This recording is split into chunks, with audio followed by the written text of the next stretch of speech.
Hi, I'm Timothy Riley, and this is my video review of Fiskars Stay Sharp Reel Mower. Before we get into details about the mower, well, here are all the components, plus my dog. Now I'm going to put it together and time it and see how long it takes me. Now here's the mower fully assembled. It took me about 15 minutes. I'm not the world's handiest guy, so I imagine it could take other people as little as 10. I give the instruction book an A. It was finely detailed, extremely well illustrated, and written professionally, which is something I don't see often enough these days. I give the assembly a B, and the reason is that even though it was pretty easy, they didn't include the two tools necessary. And since those little stamp tools would have worked just fine, I think they should have included those. Now let's take a look at the mower itself in detail. I have the mower set on its side now, and adjusting the cutting height is very simple. It cuts from 3.5 inches at the highest, which is 7, to 1.5 inches at the lowest, which is setting number 1. All you do is you pull up in the pin and move the wheel. I'm going to set it right in the middle there at 4. You hear it click into one of these holes, and each wheel needs to be changed independently. While the mower is still on its side, you'll see that the blade of the reel does not make contact with this bar, unlike other designs, which will keep the blade sharper for a much longer period of time. Now in comparison, here's the Scott's 20-inch classic reel mower, and the blade actually makes contact with this bar all along here, which is why it makes a squeaky noise. It's harder to push, and you have to sharpen the blade at least once a year.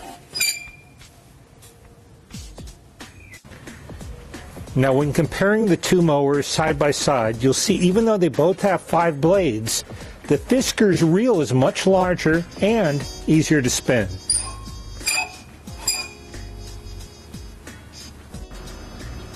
Now for those of you who aren't real familiar with the effects of a rotary mower versus the effects of a reel mower, rotary mowers are a lot like this cleaver. It hits the grass from the side and knocks off their tops. Now that's fine for coarse grass, but for very fine grass like this Bermuda, it can knock it down and kind of leave a jagged edge. Whereas a reel mower is much more like a pair of scissors, where it just snips off the top of the grass, leaving a clean, even edge.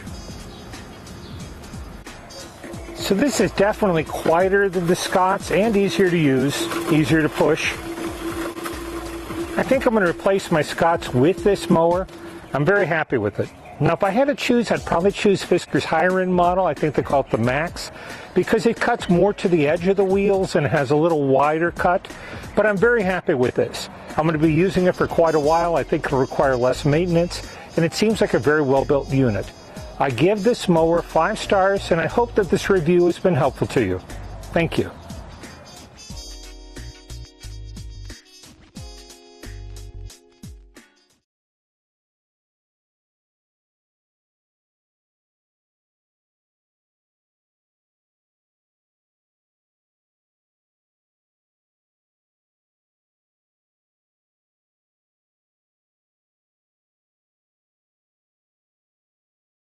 Some assembly required, but comes pretty easy to assembly. Of course, this is the product. Give you a full view. You'll need to adjust your ride height. Connect this here. Twist down. Simple. You've got 2 pins.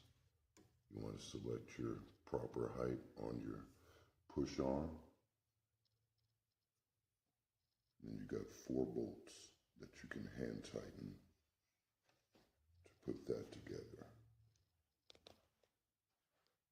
I haven't tightened them completely down, but just enough to give you the gist of it.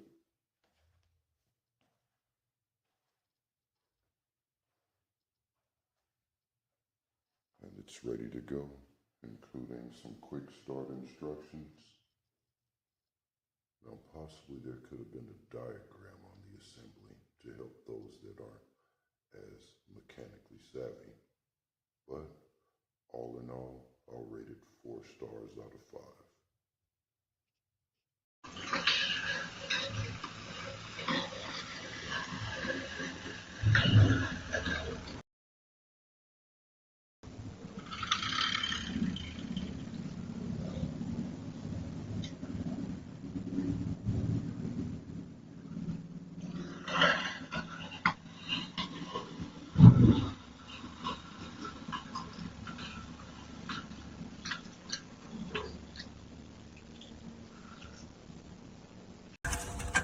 shouldn't get jammed. You ready?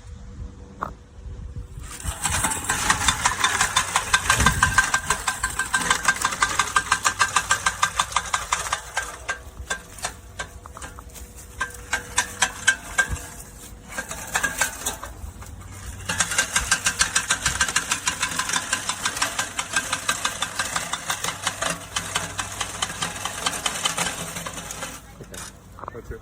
It seems like both the left and right side of the adjuster is cracked, and over time, that this wheel is going to fall off, and you're not going to be able to lift it up and down like that. No, this is November the 11th. I'm sorry, November the 11th. It's November the 30th of 2023.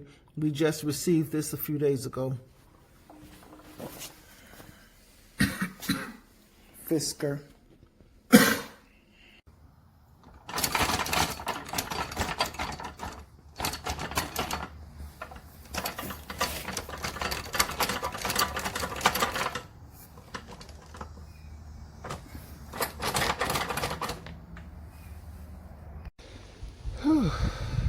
I am almost done, but I still got that little corner over there to do.